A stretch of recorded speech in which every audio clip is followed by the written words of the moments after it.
Bismillahirrahmanirrahim. Assalamualaikum warahmatullahi wabarakatuh. Jumpa lagi dengan Miss Salin. Kali ini ya Miss akan mengajarkan tentang SBDP kelas 4 pada pertemuan pertama. Yaitu kita hari ini akan membahas tentang seni rupa terapan. Baik, kegiatan hari ini yaitu yang pertama, kalian akan menyimak materi yang kami sampaikan. Dan yang kedua, kalian akan melihat video tutorial. Yang ketiga, mari praktekkan, yaitu kalian akan diminta untuk membuat salah satu bentuk seni rupa terapan. Baik, materi akan kita mulai dengan seni rupa terapan. Pernahkah kalian mendengar tentang seni rupa terapan? Kalau belum, baik, mari kita mempelajarinya. Jadi, menurut fungsi kegunaan seni rupa dibagi menjadi dua kelompok, yaitu seni rupa murni, seni rupa terapan. Seni rupa murni yang mempunyai tujuan seni atau hanya digunakan untuk hiasan saja, seperti pada lukisan dan ukiran yang merupakan perwujudan atau ungkapan dari seni perupanya atau si pembuatnya. Kemudian menjadi benda hias bagi orang awam. Jadi untuk kita-kita yang tidak mengenal seni, ukiran atau lukisan itu yang kita jadikan sebagai hiasan di dinding kita atau di perlengkap hiasan rumah kita, maka itu disebut dengan seni rupa murni. Kemudian, apa itu seni rupa terapan? Karya seni rupa terapan disebut juga karya seni rupa aplikatif. Karya seni rupa terapan adalah karya seni rupa yang telah diterapkan atau diaplikasikan pada bentuk-bentuk fungsional. Bentuk fungsional adalah segala bentuk yang dibuat dengan tujuan untuk memenuhi kehidupan manusia. Jadi, bedanya antara seni rupa murni dengan seni rupa terapan adalah bila seni rupa murni kita gunakan untuk sebagai hiasan, tetapi untuk seni rupa terapan adalah seni rupa yang memiliki keindahan, namun juga diaplikasikan atau diaplikatifkan pada penggunaan sehari-hari gitu. Jadi bentuk fungsional adalah segala bentuk yang dibuat dengan tujuan untuk memenuhi kebutuhan hidup manusia. Jadi apabila ada benda yang sudah hasil karya seni rupa yang sudah dialihfungsikan menjadi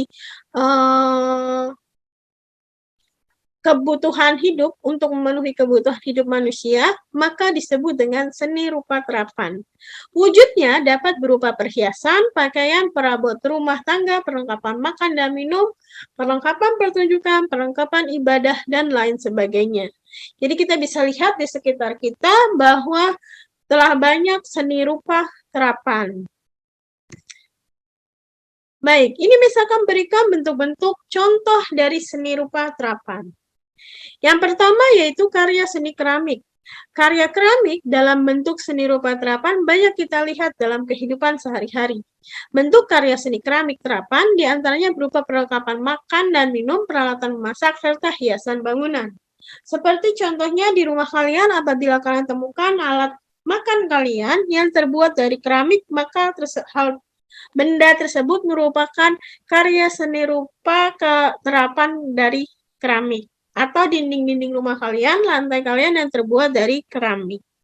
Daerah penghasil gerabah atau keramik yang terkenal adalah Lombok. Gerabah atau keramik dari daerah tersebut memiliki keistimewaan tersendiri. Namun, ada juga daerah lain yang terkenal sebagai penghasil keramik atau gerabah, yaitu Kasongan di Yogyakarta, Bayat di Klaten, dan Purwakarta, Jawa Barat. Kemudian untuk karya seni ukir.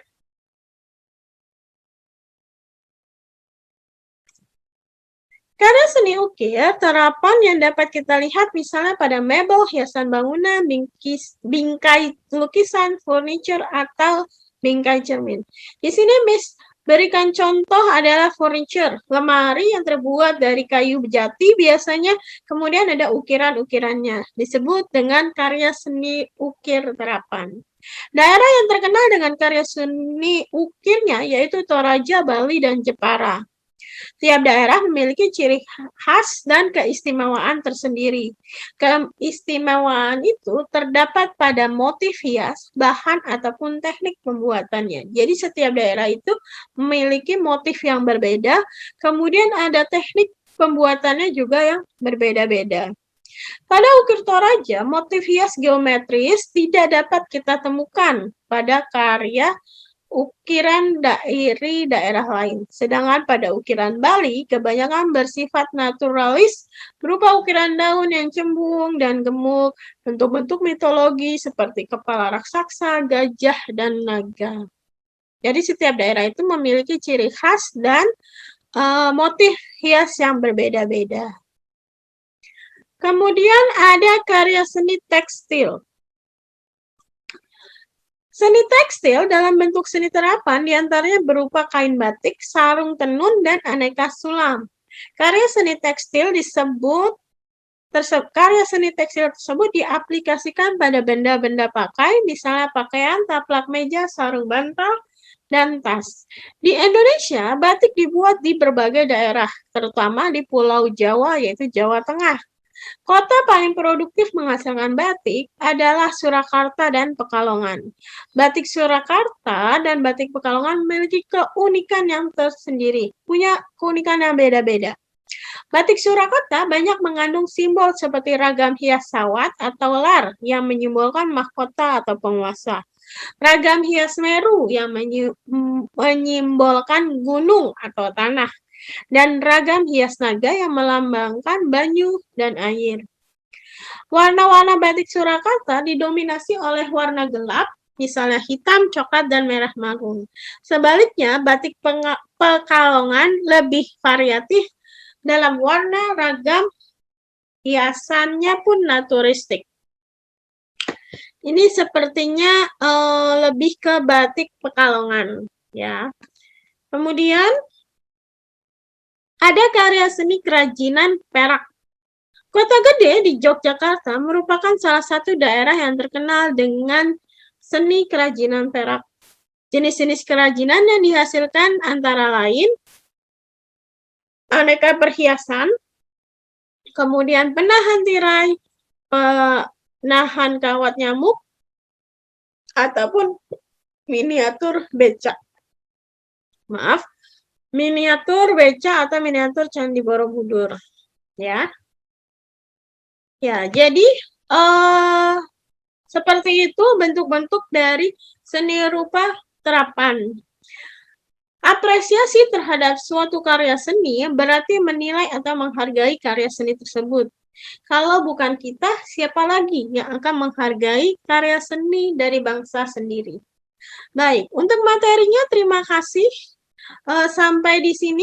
Sampai jumpa lagi di pertemuan selanjutnya, dan Miss akhiri dengan wassalamualaikum warahmatullahi wabarakatuh.